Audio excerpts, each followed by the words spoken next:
There's a church in the heart of Lagos. Not just any church, but one with glass walls, gold-plated pulpits, a private elevator for the pastor, and security so tight you'd think a president was inside. But it wasn't the pastor that made the church famous. It was his wife. Her name? Lady Veronica Nkemdilim. But everyone, whether rich or poor, simply called her Mama V. She was the perfect woman, or so it seemed. She wore only white. She never raised her voice. She smiled like an angel and hugged like a mother. Her skin glowed. Her words carried peace. Her presence demanded attention. From bankers to market women, from choirs to governors' wives, everyone wanted to be her. She was the definition of class. Her outfits were always fitted and elegant, never loud, always expensive. Her makeup, soft, professional. Her shoes, imported. Her perfume, you would smell it 5 minutes after she left a room. They said she fasted 3 times a week. They said she prayed all night for her husband's success. They said her secret was purity and obedience to God. But what no one ever said was the truth. That this same woman, who sat in the front row every Sunday, who laid hands on people and prayed in tongues, who gave motivational speeches about marriage and motherhood, was living a secret life so deep, so dangerous, so dark, that if you knew what she really did at night, you wouldn't close your eyes when you slept. Because by midnight, she was no longer Mama V. She was the Black Madonna. It started slowly, subtly, like a whisper in the dark. One day, after a powerful program where Mama V spoke to over 300 young women about dignity, purpose, and inner beauty, a girl named Amaka received a note tucked into her handbag. No signature. Just 3 words. You have potential. She was flattered, then confused, then curious. She showed it to her friend, but her friend laughed and dismissed it. That night, Amaka received a private message on Instagram from an account named @SilkWhispers. Are you tired of struggling? Are you ready to shine? Mama V sees something in you. DMYES if you're ready for more. She didn't reply, but the message haunted her for days. And then, one evening after her final year clearance, she sent the reply, yes. That was the beginning of the end. Mama V owned a beautiful art gallery in the city. Everyone thought it was a hobby, a side project. Some even said she used it for charity auctions. But very few people knew there was a secret door behind the tall sculpture in the gallery's 3rd room. A door that led to the Room of 9, a red-lit, glass-lined inner chamber that smelled of foreign incense and power. Only 7 girls had ever entered that room. Only 3 had made it out whole. At midnight, while the city slept or danced at lounges, a black Range Rover would slide quietly through a back gate far from the gallery, driving down an unnumbered road. In that car was Mama V. But she was dressed differently. No scarf, no smile, no Bible. Just a black leather glove on her right hand and a golden serpent ring on her left finger. Her outfit? A body-hugging gown with a hidden slit. Her perfume? No longer floral. It now smelled like mystery, danger, and desire. In a candle-lit room filled with powerful women, foreign investors, and silent men in tailored suits, she was no longer a woman of God. She was the queen of connections. She handled high-class escort negotiations, visa for favor arrangements, secret deliverance rituals that ended in spiritual bondage, and under-the-table organ deals masked as medical philanthropy. Every deal was neat, quiet, elegant, no mess, no paper trail, no noise. She never raised her voice, but when she spoke, powerful people listened, and when she smiled, lives changed. Some for the better, many for the worse. Amaka arrived at the training apartment 3 weeks after the Instagram message. She had been picked up in a private car and given a duffel bag with clothes and skincare. The house was clean, cozy, and feminine. 3 other girls lived there. They were not allowed phones. Every morning they woke up by 4 a.m. for mental sharpening. By 6 a.m. they did yoga and learned how to pour drinks, walk in heels, and recognize foreign accents. By 8 a.m. they recited affirmations. I am beauty. I am wealth. I am untouchable. I am the daughter of the Madonna. While girls recited lines in the apartment and sealed deals in high-rise buildings at night, Mama V stood behind microphones on Sunday mornings, praying in tongues, casting out demons, hugging new converts, and kneeling beside her husband for communion. People cried when she prayed. Her voice cracked with emotion. She gave gifts to poor women. She laid hands on barren wives. She danced with joy. She testified. Nobody knew. The woman in white was the same one who turned girls into products. She didn't need to stand on street corners. She owned the corners. And her power didn't come from herbs or chance. It came from the oath she took years ago in a compound near the water where the Black Madonna was born. 2 weeks after Amaka began her training, she was invited to her first official assignment. It was a private dinner party in a luxurious penthouse in Victoria Island, the kind of place with glass walls, a rooftop pool, and a view of the ocean that looked like it came out of a movie. The girls were told to arrive by 8:30 p.m., wear custom black dresses, and speak only when spoken to. Their job wasn't to entertain with conversation, but with presence, beauty, and charm. Before they left the house, Mama V visited the apartment. This was the first time Amaka saw her outside her public appearance. She wore a black satin gown and diamond earrings that sparkled like truth and lies. Her voice was calm. Her words were slow. "Tonight is not just dinner," she said, walking between the girls like a queen inspecting soldiers. "Tonight is your entrance exam. Some of you will rise. Some of you will disappear." She turned to Amaka and touched her chin gently. "Smile only with your eyes, and never answer a question you don't understand." Then she left, and the car came. And that night, Amaka stepped into a world she never imagined existed. The room smelled of wealth, cigar smoke, imported wines. Jazz music filled the air softly like perfume. The girls walked in one by one, their heels clicking like coded language. Every man in the room was powerful, silent, clean, and unreadable. Suits sharp enough to cut tension, eyes that had seen too much, wallets that had no bottom. They didn't ask questions. They just watched. One man gently waved his glass at Amaka. She walked over and sat beside him. He didn't introduce himself. He just asked her, "Do you believe in power?" She hesitated. "Yes," she said softly. He smiled. "Good. Because this room doesn't operate on love, only power. Learn that early." That night, Amaka learned how deals are made with gestures, how silence can be currency, and how women were the real power, but only when they understood the rules. One bright Saturday morning, Mama V launched a foundation in the name of Helping the Girl Child. It was hosted in a 5-star hotel hall with marble floors, LED lights, and camera crews. There were banners that read, "Her worth is within her. Beauty with purpose. Empowering African daughters." Guests came in luxury cars, politicians, actors, influencers. The hall was full of clapping, smiling, and photo poses. Mama V wore a long white gown with golden embroidery and a turban to match. Her makeup was flawless. Her voice was warm. She gave a speech that brought some women to tears.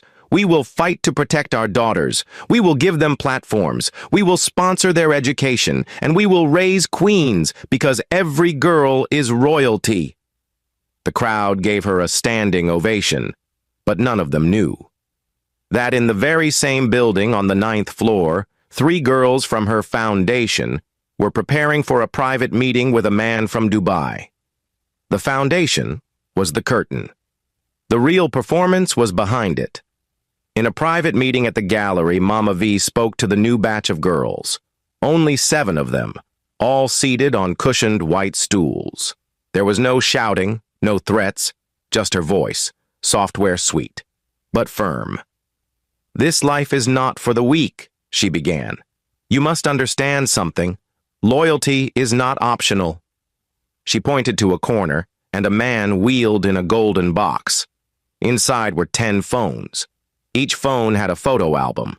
The girls looked. Each album had their pictures, videos, voice notes, messages. She smiled. "We protect you, feed you, dress you, empower you. But we also know everything. Because when you belong to me, you belong completely." She didn't raise her voice. She just sipped her drink, stood up, and walked out. That was when they understood. Leaving wasn't easy. Nora, one of the older girls in the house, had been with Mama V for 2 years. She was elegant, poised. She had 4 iPhones and had once flown to Morocco on a client's private jet. But one morning she fainted. Her eyes had grown pale, her body suddenly weak. She was rushed to a private clinic. No one saw her again for 2 weeks. When she returned, she was quiet. She no longer smiled, no longer ate with the others. One night, Amaka asked her what happened. Nora looked at her for a long time, then said just one sentence. "When something looks too beautiful, it's hiding its scars." Amaka never asked her again. A high-profile Women of Grace conference was held at a top-tier event center. Thousands attended. It was streamed online. It trended on Twitter. Mama V was the keynote speaker. She wore a full white lace gown with pearls. Her hair was packed into a low bun. She looked like a vision from heaven. She spoke for 45 minutes on the topic, rising above temptation. Her voice cracked when she shared the story of how she nearly gave up on God when her husband was sick for 3 years. She said, "But God tested me, and I passed, because I stayed pure." The crowd cheered. Some women cried. One collapsed and started speaking in tongues.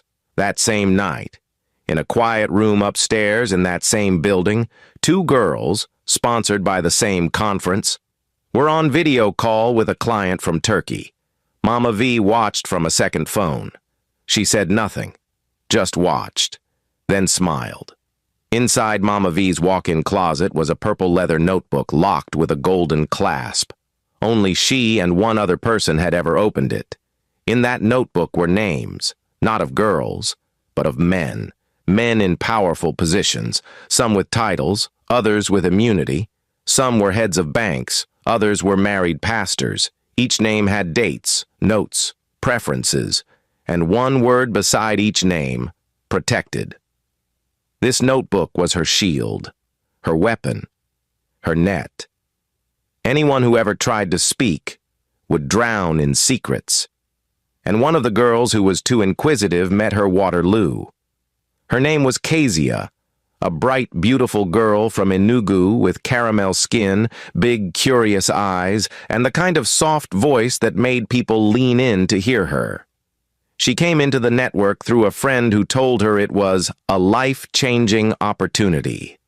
Kezia, like many others, started with elegance training, etiquette classes, and exclusive mentorship dinners. She was quickly noticed for her charm and intelligence. Within a month, she was already attending private overseas trips. But Kezia was different. She didn't just follow orders, she asked questions. Why do we memorize account numbers? What exactly are these sealed packages we carry abroad? Why can't we contact our families? She never received straight answers. One day, she snuck into the back of the gallery after hours when Madame V was hosting a restricted meeting upstairs. She overheard something. Not clearly, just enough. The Dubai client wants 6 packages this time. They'll be implanted by the usual specialist. Ensure the release code isn't handed over until funds reflect. That night, Kezia couldn't sleep. The next morning she was gone. Not gone as in transferred, not reassigned, gone.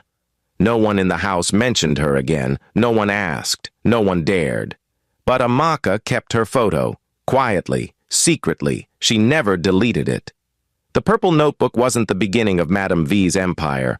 Her power didn't come from bribery or blackmail. It came from a place no map could trace, a place she visited 15 years ago when she was still a desperate young woman with a failed shop and a sick husband. It was a hidden compound near the water, 3 hours from the city, surrounded by thick mangroves and silence. She had been taken there by a mysterious woman in red who called herself Mama Omi.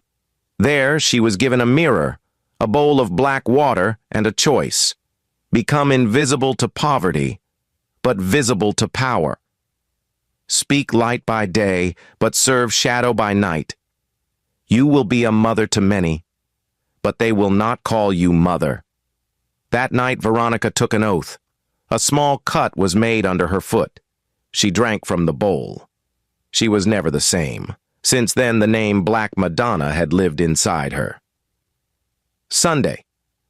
The crowd rose to their feet. The atmosphere was electric. Madame V, now in full church regalia, long white gown with hand-stitched embroidery, took the microphone. "The Lord is doing a new thing," she cried. "There are women here about to enter divine favor." People clapped. Some screamed. Others rolled on the floor. Behind the pulpit stood her husband, gentle, quiet, respectful. He adored her. He never questioned why she was always gone on ministry trips. He never asked about the second phone she always hid in her vanity drawer. He never noticed the hush money sent to silence certain members, because to him she was a miracle from God. And she played the role perfectly. That evening she returned home, helped him remove his shoes, and rubbed his feet with warm oil. "My king," she whispered, "you made me who I am." But at midnight, in the hidden chamber under the gallery, she became something else entirely. It wasn't just beauty or seduction that made Madame V's network profitable. She had perfected a global delivery system that ran smoother than most airlines. When she wanted to send a package, her code word for a high-value white substance, she never used cargo or checked luggage. She used people, but not the way the world imagined. She had specialists, discreet female medics, who sealed the product in high-grade, medically secured capsules and used advanced internal packaging methods that passed through scanners without detection. Before a girl traveled, she would go through 3 days of cleansing, micro-briefing on behavior security rehearsals, a custom wardrobe for easy clearance upon arrival. She would be met by a contact, a businessman, diplomat, or importer. But the rules were clear. Do not hand over the package until the money reflects in the designated account. Madame V had 2 accounts. A foundation account registered in Cyprus, a cryptocurrency wallet handled by a faceless handler in Germany. Only after confirmation would the girl be instructed via coded message, "The Eagle may now land." Then, and only then, would the deal be complete. Lola, a fiery girl with long braids and sharp cheekbones, was one of Madame V's rising stars. She had successfully flown to Paris and Dubai multiple times. But on her last trip to South Africa, something went wrong. The client was late, the payment delayed. She panicked. Fearing she might get caught with the package still intact, she handed it over before confirmation. The money never came. Back at the Madonna room, chaos broke out. The silence that followed was louder than a scream. Madame V did not shout. She didn't scold. She didn't frown. She simply made one call. Code Violet. Lola returned to the house the next week. No one saw her for 24 hours. When she reappeared, she had a stitched scar above her waist and a limp in her left leg. She was told she would now serve in the back office. No more travel. Her spirit was gone. Amaka tried to ask what happened. Lola said, "Some mistakes only cost you sleep. Others cost you your soul. There's a room in Lagos that doesn't appear on Google Maps. It's not a hotel, not a club, not even a lounge. It's known only among a group of men who wear expensive robes, not for culture but for secrecy. They meet once every 3 months.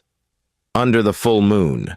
Inside, a soundproof, marble-lined chamber lit only by scented lamps and flickering gold candles. Each man belongs to a powerful circle: judges, customs officers, billionaires, security heads, tech founders. They call themselves the Circle of Seven, but they don't sit on thrones. They sit on salted human skin, cured and stitched like mats.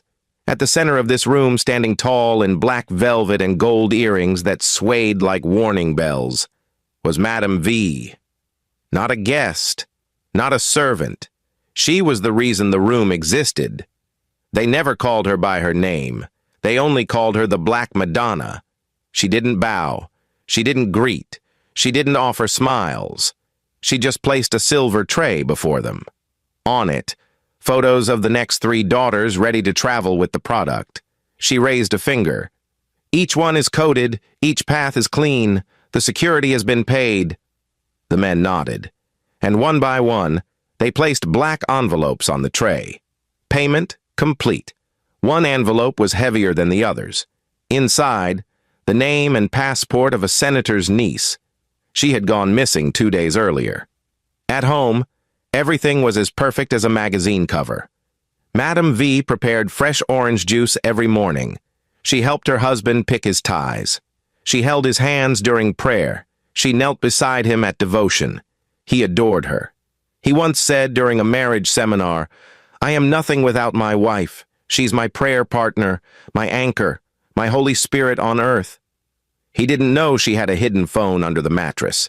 He didn't know she received coded calls from 6 countries. He didn't know the woman who slept beside him was the same woman whose name moved shipments across 3 continents.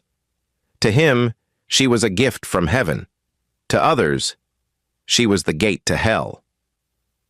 Ivy, a soft-spoken girl with flawless skin and a gap-toothed smile, was chosen for the Berlin run. She had never left Nigeria before. She was excited, nervous, but ready. She was taken to the secure prep house, an underground suite in Lekki, where 3 specialists prepared her for delivery. She memorized the signal words. She practiced walking, coughing, clearing security. She was injected with a solution that made her skin glow. She was dressed in a custom-fitted scarlet dress with a built-in thermal patch, designed to keep the capsules stable inside her body. She traveled on a diplomatic visa, assigned to a luxury beauty conference. At the airport, she walked past sniffer dogs, unbothered.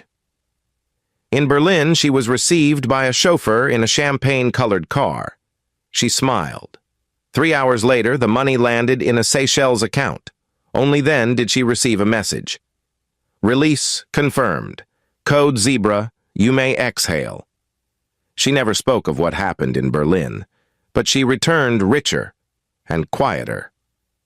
Every 3 months, the girls gathered at midnight in the Madonna room, a hidden chamber beneath the gallery lined with dark mirrors, velvet curtains, and a stone basin in the center filled with black water and gold coins. The ritual was silent, always silent.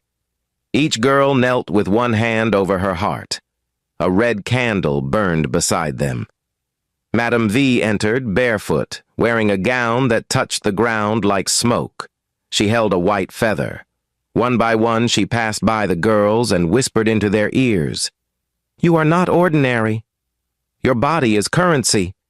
Your silence is your shield. Your loyalty is your power." Then she would dip the feather in the basin and mark each girl's forehead. It was a symbol of rebirth, of forgetting who they were before. No one ever missed this ritual. Missing it meant exile, and exile meant disappearance. It was a Tuesday when Chuka entered the gallery. He wasn't rich. He wasn't powerful. He wasn't a client. He was from her past, her real past, before the gowns, before the gallery, before the Black Madonna. He was the boy who once shared roasted corn with her under a tree, the one who saw her cry when her shop burned, the one she promised to marry before everything changed. He stood quietly near the door, looking around. Madame V froze when she saw him. Her hand trembled. No one noticed. She composed herself quickly. I'm sorry, sir.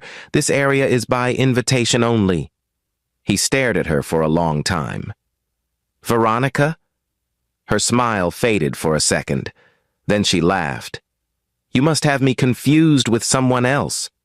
Chuka nodded slowly. Maybe, or maybe you're just very good at hiding your shadow. He walked away. Madame V stood still for minutes after he left. Then she went into the Madonna room and smashed a mirror with her bare hand. Blood ran down her wrist, but she didn't flinch. It was a Friday evening when the message came through. Just 3 words. Berlin drop failed. In the underworld of Madame V's empire, those 3 words were rare, almost unheard of. The client, an Eastern European buyer, claimed the courier never showed up. The product was never delivered. The money had not left escrow. Madame V's fingers tightened around the phone.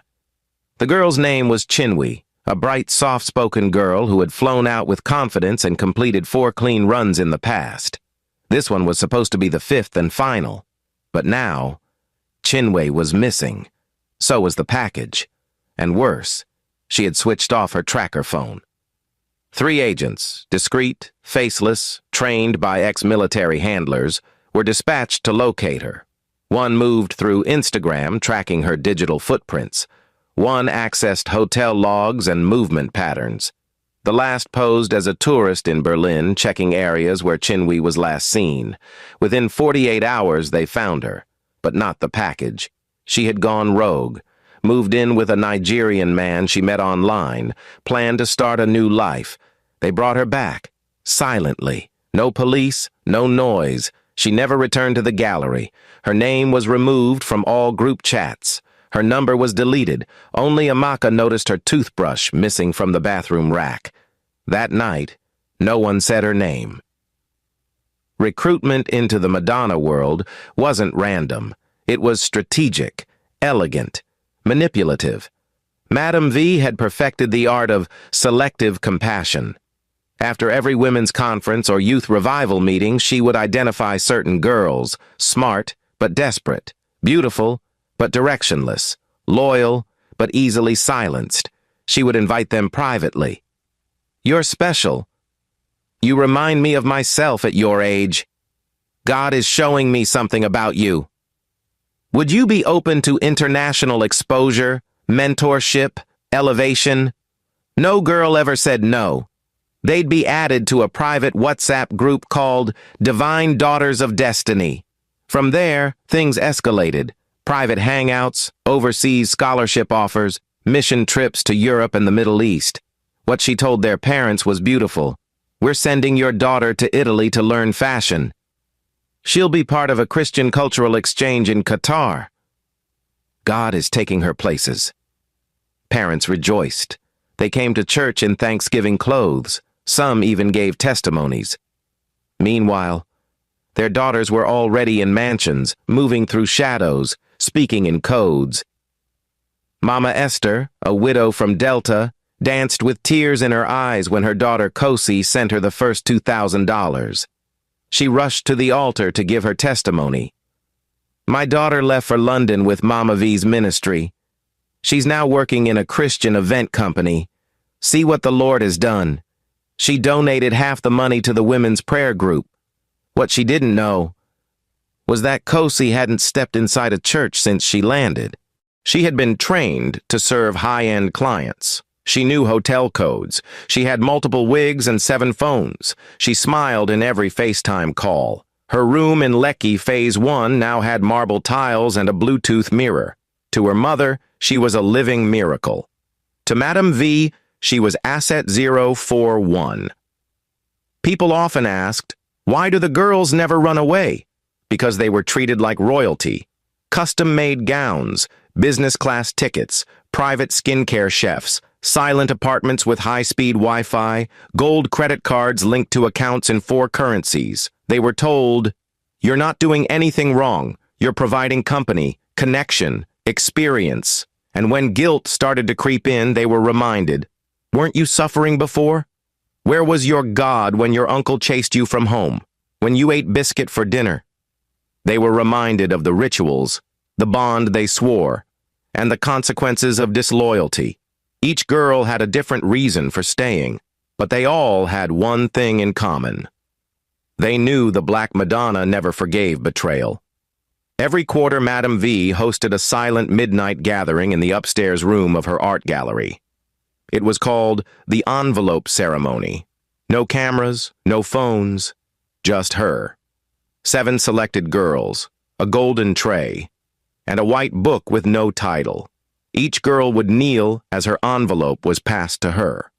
Inside, her international allowance, her next destination, a folded note with 3 names and a color code. She'd memorize it, burn it, smile. No one ever spoke during this ritual. If you opened your envelope and your name wasn't there, it meant you had been retired. Retirement didn't mean rest. It meant silence, forever. At one point, Madame V announced a new movement in church, Faith Girls International. She presented it as a divine vision to send young girls to the nations as lights of purity and strength. Parents clapped, pastors clapped. The media even carried the story. Photos were shared online showing girls in white blazers waving small flags and holding Bibles at the airport. One picture even had the caption, "Daughters of Zion, go and shine." But behind the photos, each girl carried a smart handbag lined with thermal-resistant packaging. Each one had been fitted with hidden compartments. Each one knew the signal phrase, "The guest prefers local flavors." That was the code to release the white dust. Once the payment dropped, the client would say, "Thank you for the wine." That was the all clear. The girls would take the next flight back and be greeted with silence, a warm bath, and an envelope. It had been 7 months since Amaka entered the world of the Black Madonna. She had changed. Her skin now glowed from expensive treatments. Her wardrobe now contained fabrics she once saw only in magazines. She had a new smile and a new silence.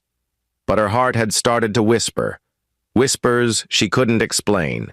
She didn't speak much with the other girls anymore. She kept to herself, observed more. She noticed something odd. Every girl who stayed more than a year either left with no explanation, got reassigned without goodbye, or simply vanished. She once saw Nora cry while applying makeup, whispering the words, "I miss my mother." But when she looked up and saw Amaka watching, she quickly smiled and said, "Never mind, just tired." One night, Amaka entered the kitchen and found golden incense powder scattered on the floor near the Madonna room. Another night, she overheard 2 handlers whispering about a failed ritual. But the biggest shock came when she recognized a face on a viral missing persons poster online. It was Blessing, a girl she had trained with during her first month. The poster said, "Last seen boarding a flight to Istanbul on a missionary scholarship." Amaka's heart skipped. She had to be careful now.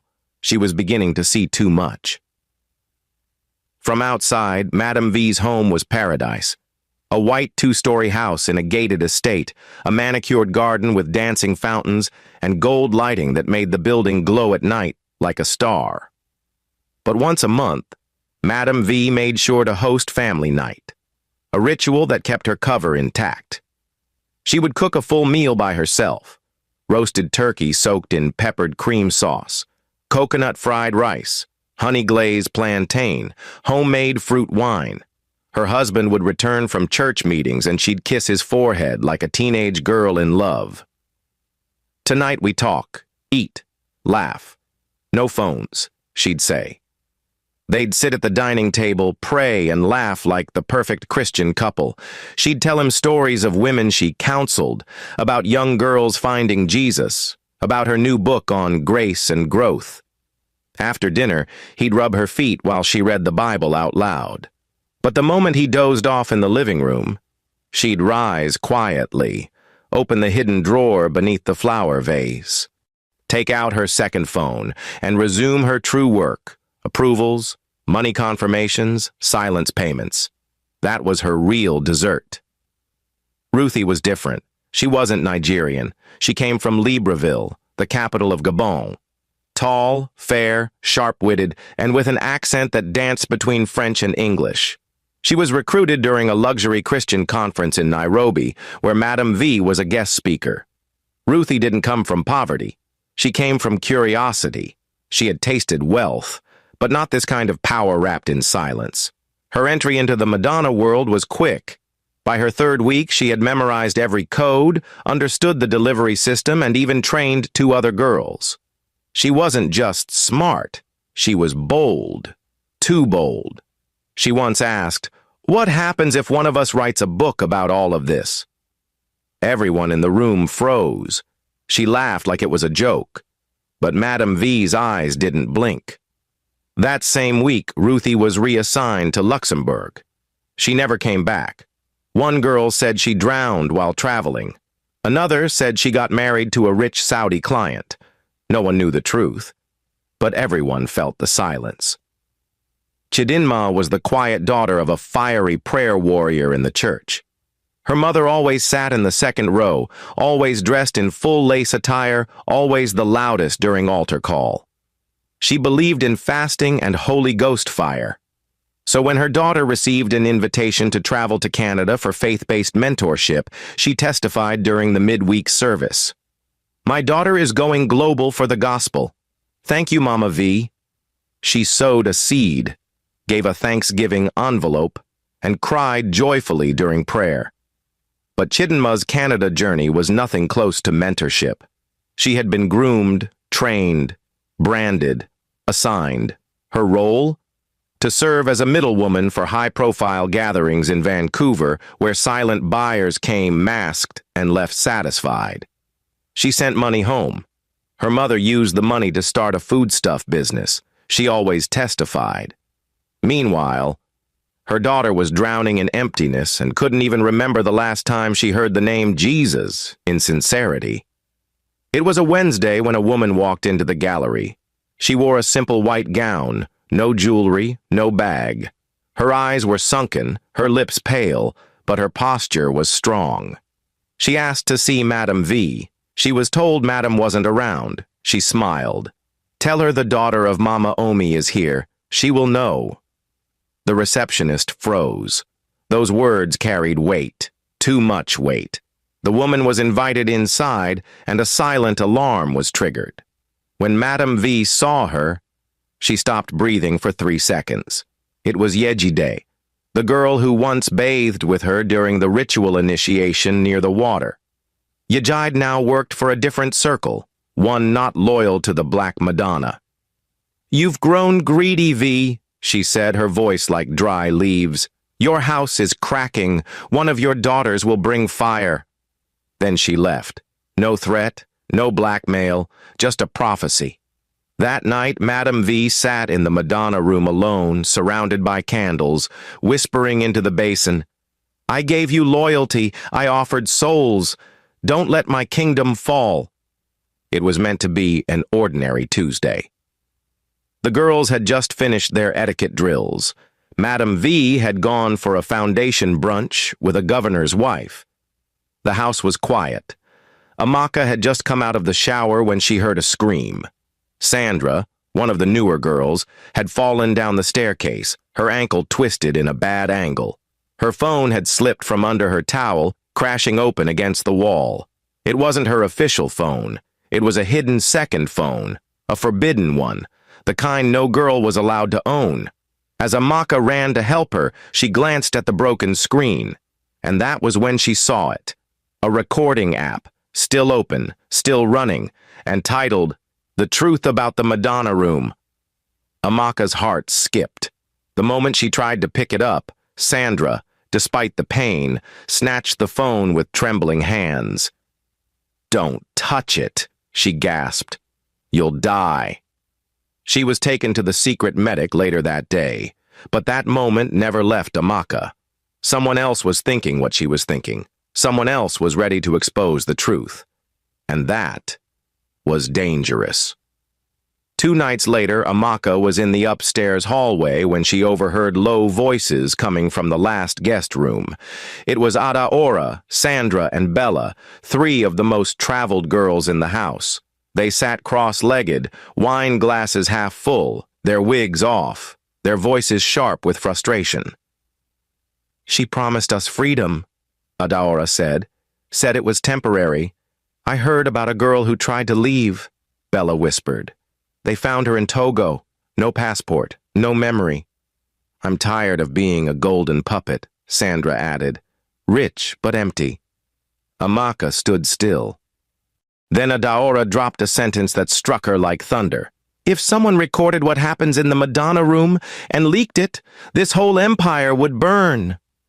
The girls didn't know she had been standing there. And she didn't say a word. She just tiptoed back to her room and began thinking, deeply.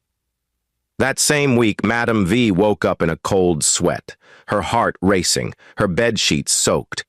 She had seen a vision, her gallery in flames, girls running barefoot into the streets, journalists flashing cameras, and her face plastered across TV screens.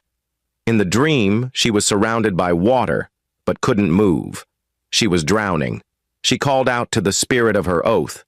"You promised me protection," she screamed. But the water responded with silence. She got out of bed, wrapped her body in a red cloth, and descended into the underground prayer room, the one hidden beneath the Madonna room. There, she lit 7 black candles. Each one represented a continent. "Seal my borders," she whispered. "Silence disloyal mouths. Blind the eyes of those who watch too closely." She poured honey on the ground, then stepped on it with bare feet. Her voice cracked, but her spirit was burning. To celebrate the international expansion of her luxury line of scented oils, Madame V sponsored a 3-day retreat in Mauritius. It was called the Essence of Grace Retreat. It was advertised online as a spiritual getaway for elite Christian women. Social media exploded with photos of beach bonfire prayers, white linen photo shoots, early morning yoga by the waves, testimonies of divine healing.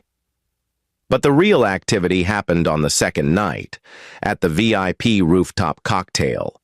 There, 6 of Madame V's top girls were flown in, dressed in designer gowns, with briefcases secured to their waists. Inside those cases, special orders, not cosmetics, not pamphlets, only the clients knew. One wealthy South African mining tycoon approached Amaka during that event. He smiled and said, "Your boss has the smoothest network I've ever seen. She's a ghost. Untouchable." Amaka smiled politely, but inside, her stomach twisted. She was beginning to hate being untouchable. On the first Sunday of the month, a boy walked into the church service. He couldn't have been more than 10 years old. He was dirty, thin, his eyes tired, his shirt oversized. No one knew where he came from. He walked straight to the front, stood before Madame V and said, "The woman by the water said you're forgetting your price." Security rushed him away. The boy didn't resist.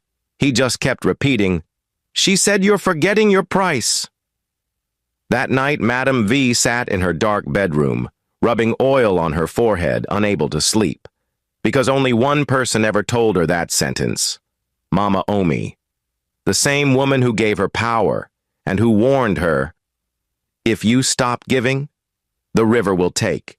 One afternoon, while cleaning the shared room, Amaka accidentally knocked over a drawer in the Madonna room. She wasn't supposed to be there alone. The drawer opened halfway. She knew she shouldn't look, but something pulled her. Inside was a gold-plated flash drive tucked inside an envelope marked "Confidential, codes AE only." Out of impulse, she hid it in her towel and rushed back to her room. Later that night, she plugged it into her tablet.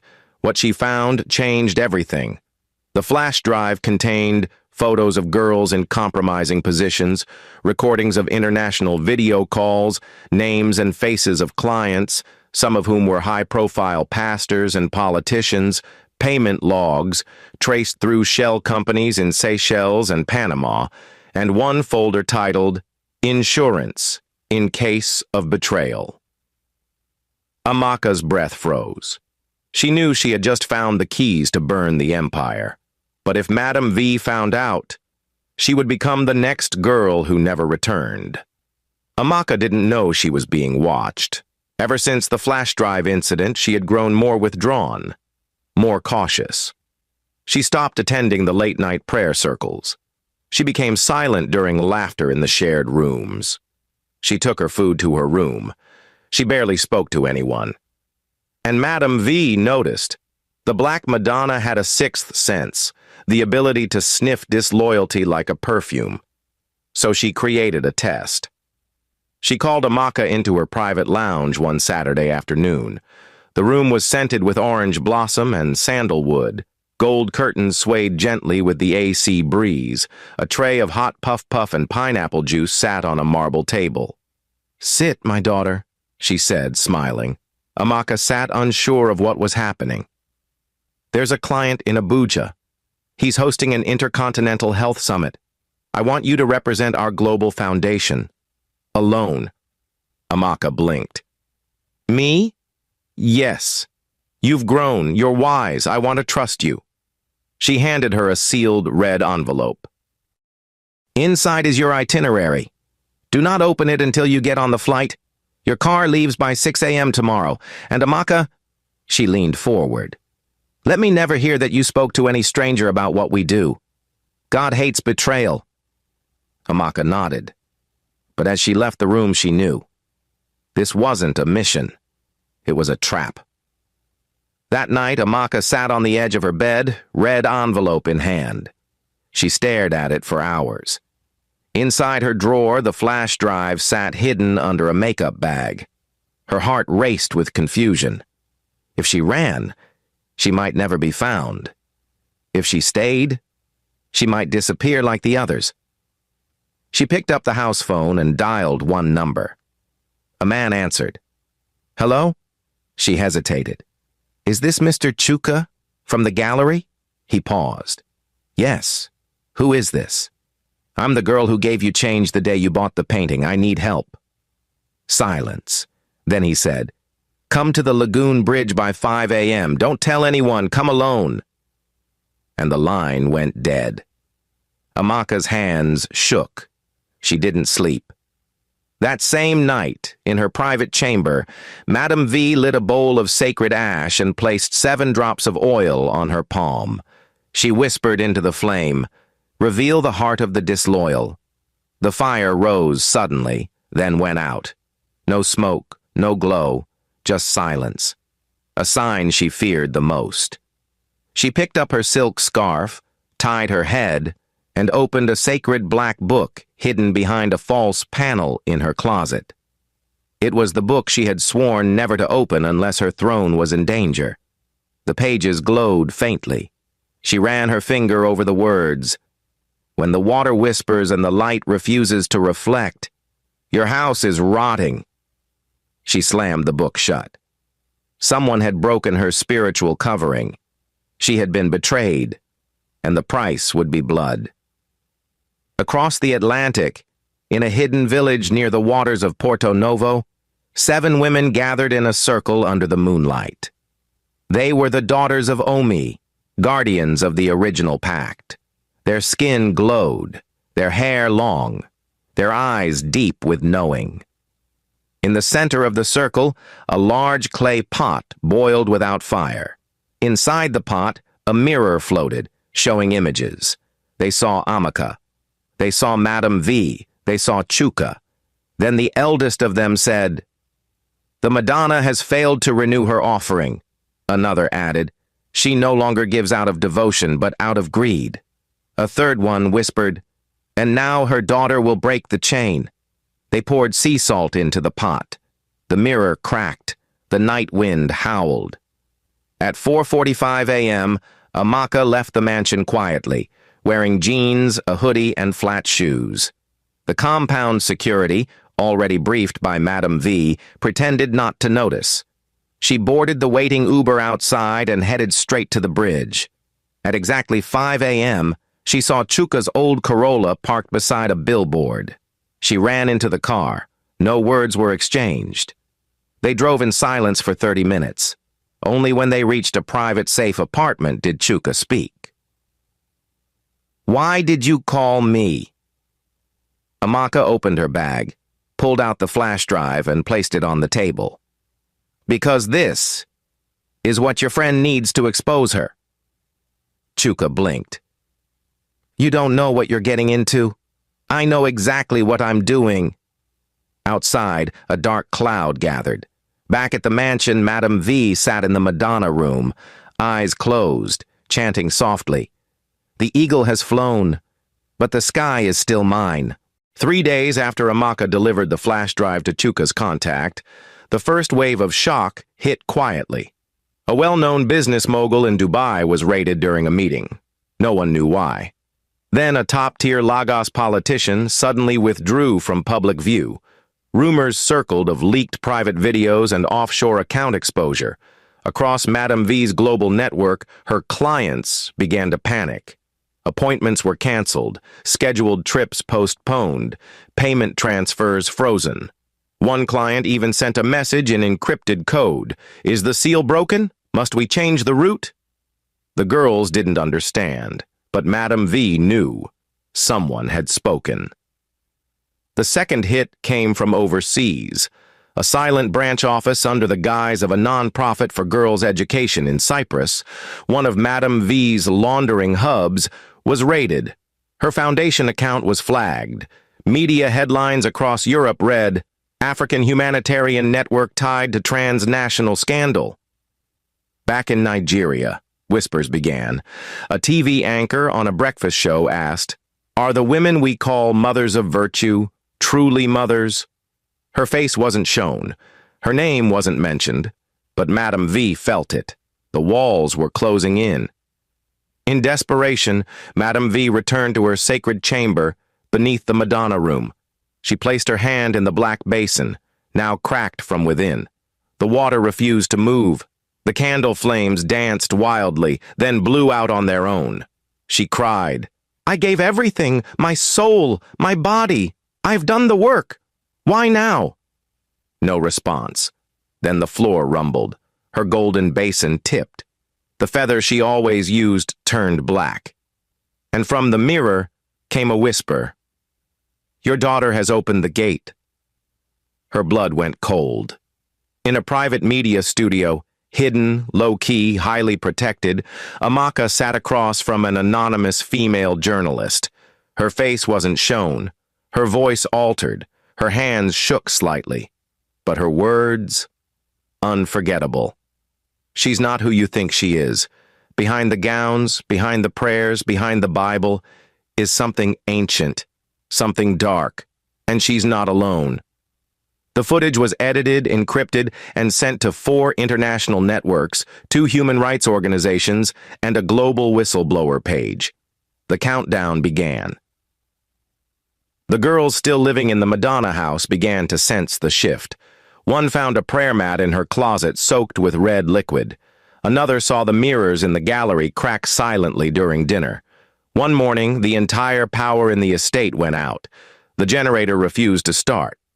All the candles in the Madonna room flickered and died. Some of the girls cried. One packed her bag and jumped the fence, but she didn't make it out.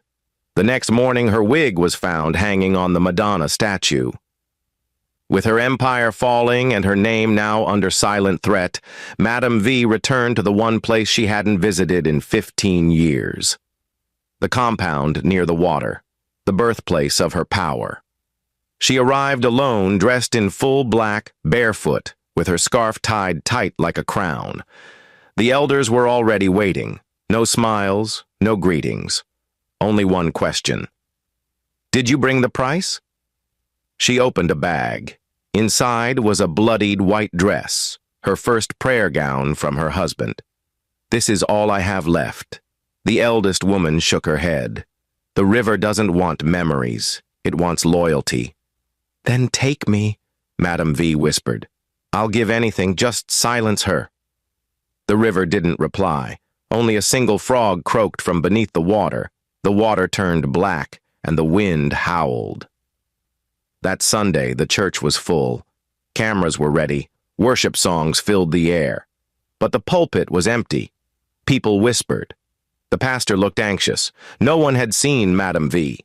Then, at exactly 10:21 a.m., she walked in.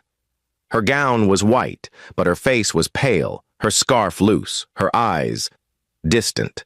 She walked straight to the altar, took the mic, and stared at the crowd. She didn't speak. She just looked, then smiled. May God help us all. And she walked out, leaving behind silence that no choir could cover. In a room somewhere in the city, a phone lit up. It was the final encrypted file from the flash drive. It had a password. Amaka typed, "Madonna, Unveiled 2025. It opened. Inside was one video file, dated 5 years ago. She pressed play. The camera flickered, showing a candlelit room. In the center, Madame V knelt. Before her stood a woman in red, and a voice whispered, "You will be many things, but you will never die an ordinary death." Suddenly, Amaka's screen turned black, and her room light went off. She rushed to the window. A black car had parked outside. 4 figures in suits stepped out. No one knocked, just silence. She backed away, heart racing, screen frozen, eyes wide, soft breathing, silence. Then, "They say the truth sets you free, but what if the truth is a trap?" Sound of a knock, then another, then silence again. What if some secrets were never meant to leave the water?